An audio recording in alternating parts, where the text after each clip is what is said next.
ગુજરાતમાં કોરોનાના નવા વેરિયન્ટે ચિંતા વધારી દીધી છે। રાજ્યમાં JN.1 વેરિયન્ટના 36 કેસ નોંધાયા છે। JN.1 વેરિયન્ટના 22 દર્દીઓ સાજા થયા હોવાની વિગતો પણ પ્રાપ્ત થઈ રહી છે।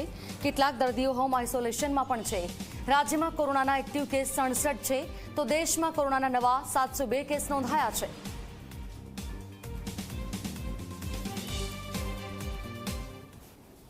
ભારતમાં કુલ કોવિડના 4093 જેટલા કુલ કેસો છે।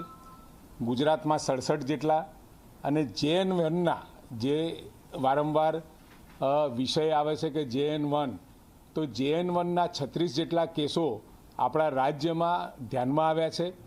આપણા ત્યાં GBRCમાં 4000 test genome sequencing per day કરી શકીએ એ પ્રમાણેની કેપેસિટી છે।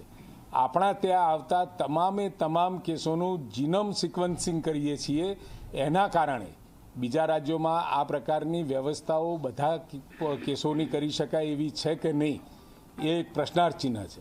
પરંતુ આપણા રાજ્યમાં 4000 કેસ આવે ત્યાં સુધી આપણે જીનોમ સિક્વન્સિંગ કરી શકીએ છીએ। અહીંયા એ પોઝિટિવ આવ્યા પછી અને એ વેરિયન્ટ કયા પ્રકારનો છે એ પણ નક્કી થયા પછી એને કન્ફર્મ કરવા માટે દિલ્હી ખાતે આપણે મોકલીએ છીએ અને કન્ફર્મ થતાં એની જાહેરાત પણ કરતા હોઈએ છીએ।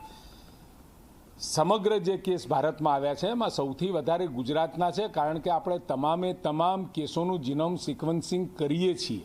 એના કારણે આંકડો આપણને વધારે લાગે છે।